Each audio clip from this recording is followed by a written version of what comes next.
Hello and welcome to Life Group. We're so glad that you could be with us and meet with us today. Today we're gonna continue our series of acts, but before we jump in, a couple of announcements. One, we have Mandela Day on July 18. We are planning to feed the 5,000.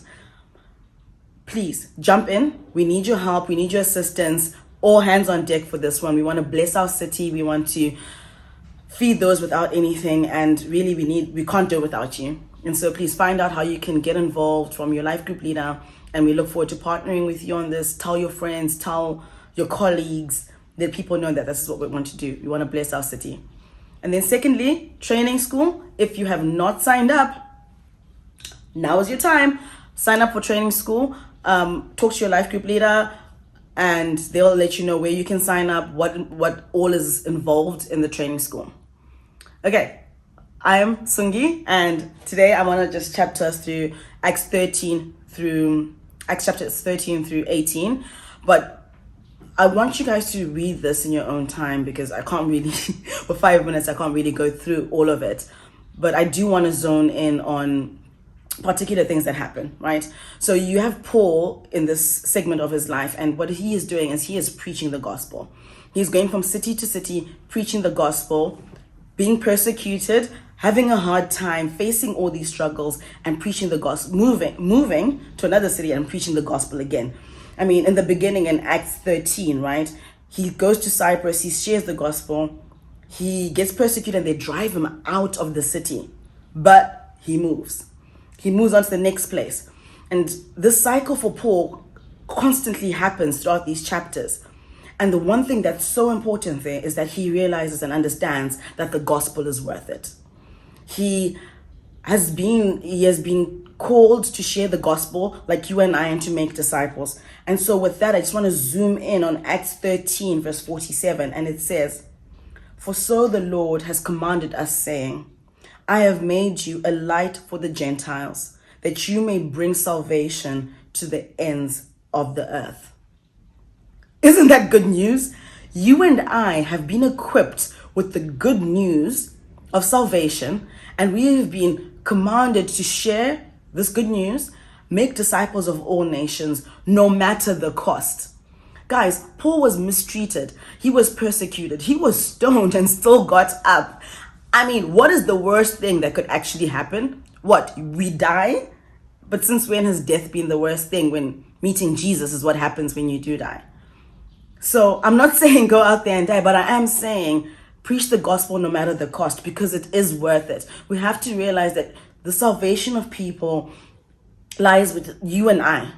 If we don't go out and share, regardless of where we are, there's always an opportunity for you to share the gospel. But how do you do that? You have to know what the gospel is, right? And so there are going to be resources passed around. There's going to be a link on this video as well that you can go. You can find various ways that you can share the gospel. Learn it, memorize it. I mean, your testimony helps a long way. And so practice that. Practice that with your friends. Practice that with your colleagues. And start to just share. And the more you share, the easier it gets, and the more, and you get used to it, really, but also the more bold you become. Because like Paul, every day, every movement he made, he would spend time with Jesus. He would be filled with the Holy Spirit. That would give him the courage and would give him the boldness for him to go out, share his signs and wonders, do signs and wonders, share of what he's done previously in the past, share the gospel, and continue to engage the people where they were at. And I think for you and I, that is the biggest challenge. I find myself in spaces a lot of the time where I want to share the gospel, and I'm I start to think it and overthink it and think, oh my gosh, what am I going to say? What if people don't like what I've got to say? What if they respond in ways that are not, that I'm not expecting? But it's bigger than me. It's bigger than me. It's bigger than you. And the cost of it it's so small. The cost may be our reputation, the cost may be friendships, and sometimes it's even family members. But I just want to keep telling you guys that it is worth it. It is worth it. It is worth it to make disciples. It is worth it to share the good news. We have been given such a great opportunity. And between all of us, right? And then Paul is encouraging us, and Paul loses his friends along the way. You know, John Mark leaves him, and he's walking with Barnabas, and it's going to be tough sometimes. Sometimes you are going to lose friends. You are going to lose the people that you thought were always going to be around you. Your safety net is going to fall away. But Jesus is not going to fall away. The Holy Spirit is not going to fall away. He's never going to leave you. He's never going to forsake you. And you've got what it takes. You have got what it takes to share the gospel with other people. You've got what it takes to do the deal and keep doing the deal. And at the end of the day, if it comes to death, then at least you're meeting Jesus.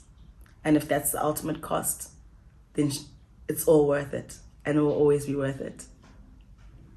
So, before you break up into groups, I just want to remind you, this is the tagline for this message, is share the gospel, because it's worth it. Yes.